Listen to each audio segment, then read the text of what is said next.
Hey people, it's your boy Mog. I've been playing a lot of Monster Hunter Rise lately, and I'm sure many of you are too. But, if you're just coming from World as your first Monster Hunter, or if you've played a Monster Hunter game before, you might be a bit surprised at some of the mechanics of the game. So, here's 8 tips from me to you to get you through some of those nastier hunts.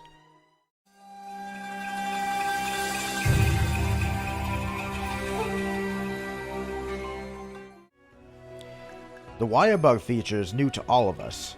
It's never been done in a Monster Hunter game before, and the level of verticality that it's allowed for in the design of the new maps is a little bit daunting. And whether you're a new hunter or an old one, there's some things you should be aware of.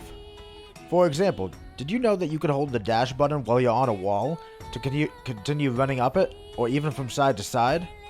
You've likely found this out already with a little experimentation, but in case you hadn't, well, now you know, and you could access all the hidden gathering points, relic rewards, and the like.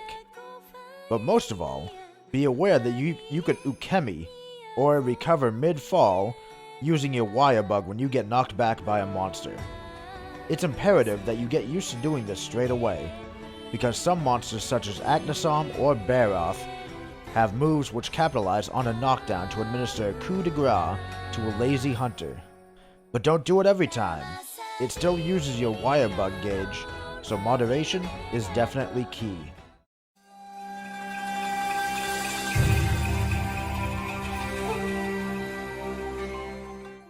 If you're a multiplayer-only hunter, this might be something you struggle with coming from World. Monster Hunter World was actually rather unique in the series in that you could play any quest in the game in multiplayer. Not so in Rise. Now you're gonna have to get good enough to solo monsters again, because Rise harkens back to older Monster Hunter games in that there's a clear separation between the single-player story quests and the multiplayer quests. And you unlock a number of features from doing your village quests, including rampage skills, better dongo, and extra palamute gear, so there's no reason not to do them. Better yet, Capcom has added a new feature called Special License Quests, where, starting a few key quests into 4-star, you could do a special village quest to up your hunter rank in the hub. So, no more being forced to jump into a bunch of HR1 hub quests after you beat the village just to access the higher tier monsters in multiplayer, when you're ready to hang with the other hunters, that is.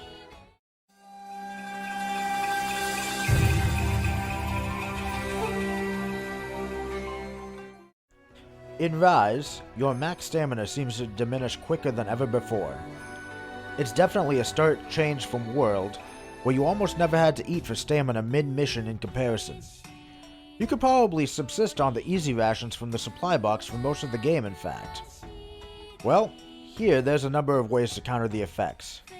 You could just use the motley mix at the dongo stand to turn raw meat into rations between missions, but you could also bust out your barbecue spit and cook some well-done steaks. This is something many veterans know how to do, but it was definitely a lost art in World. Keep your speakers up, wait until the little jingle is complete, and then press A to cook a well-done steak.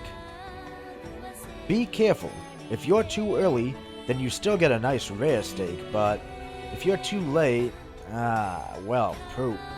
Now it's burnt. You could also watch for a distinct change of color to tell when your steak is done, but I find it easier to listen to the melody.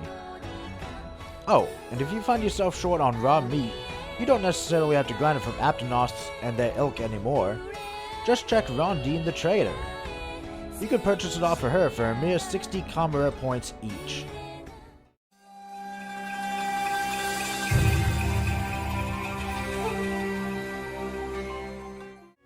Yeah, you could carve on a dog, mine on a dog, eat on a dog, sharpen on a dog.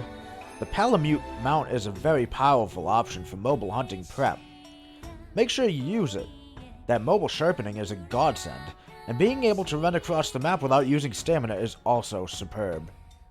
Just don't expect the dog to be able to traverse rough terrain. I mean, what's with that? Some of these walls are only like 2 feet tall.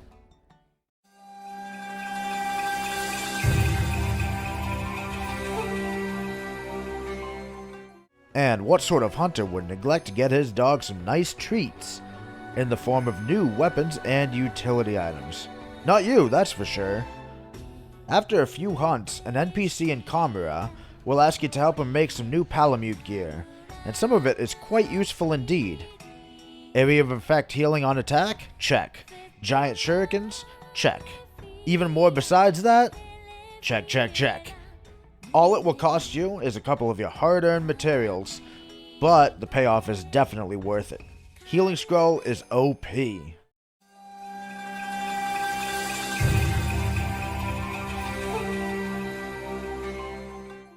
Speaking of materials, the submarines in the Buddy Plaza are the new replacement for the botanists from World.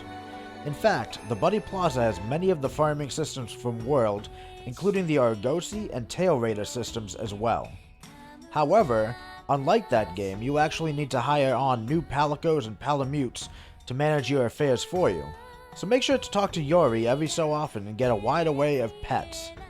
This is vital because you could get a ton of materials passively for healing, subquests, and even upgrading your gear, so don't neglect it. Oh, and keep in mind there's a Kohoot nest on top of this tree where you could get Lagni apples and other stuff from after every quest as well.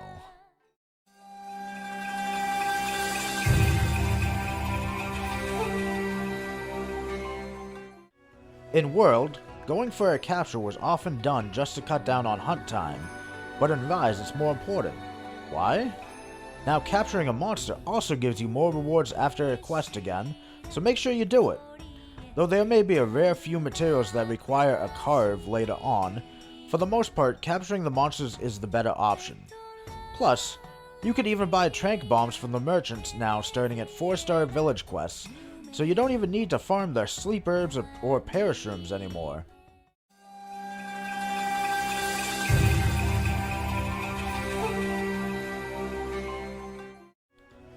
The mounting system in Rise is far different than it was in previous Monster Hunter games. Now, you can directly control the monsters and even start up monster battles, opening up a few new options for hunting tactics. For the main monster that you're fighting, the best option is to launch it into the wall repeatedly for a topple. You can do this up to 3 times, 4 if you have an extra wire bug, using the B button after each launch to remount and get more launches in for the damage, and the ever important topple. However, if you get a chance to mount a monster other than your main target, the better option is to attack your target with that monster. This will build up a special bar that, when it fills, will allow your monster to do a special attack, which you should also direct at your main target for big damage.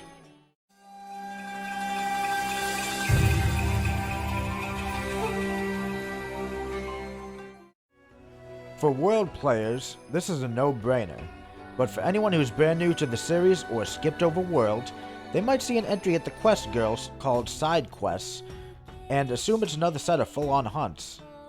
However, this is not the case.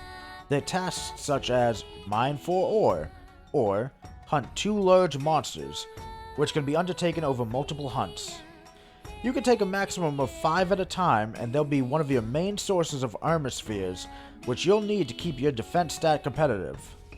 Which you might need because most of the low-rank armor sets are kinda garbo for skills, so you might as well focus on defense of Fashion Hunter, at least until you get to high rank.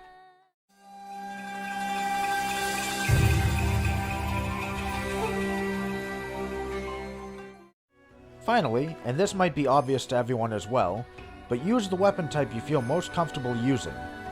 Monster Hunter has always been pretty good about keeping every weapon viable in hunts, and while there are typically weapons in every game that stand out, MH Tri, Lance, MH4U Charge Blade, heavy bowgun in every single game. There's no outright bad weapons, no matter what that guy on Reddit or Game FAQs tries to tell you. The only time it really matters is in speedruns, and frankly, if you're listening to this video, you're probably not a speedrunner, so don't worry about tier lists. Plus, this is a brand new game, and the meta is ever evolving, so picking up a low tier weapon might end up being a high tier weapon in a few months down the line. Hell, you might even be the one to advance the tech, so to speak. so play whatever weapon you want. The beauty of Monster Hunter is that it doesn't really lock you into any one weapon type, so you can experiment as freely as you like. Well, I hope those tips help some of you newer players out, and I hope you have a lot of fun in Rise. I know I'm doing my part to stop the rampage. If you enjoyed this video, make sure to leave a like and subscribe for more content. And if you want to keep track of my current playthrough of Monster Hunter Rise, check out my main VOD and Let's Play archive linked down in the description below. Y'all take care, and have a good hunt. Bye-bye.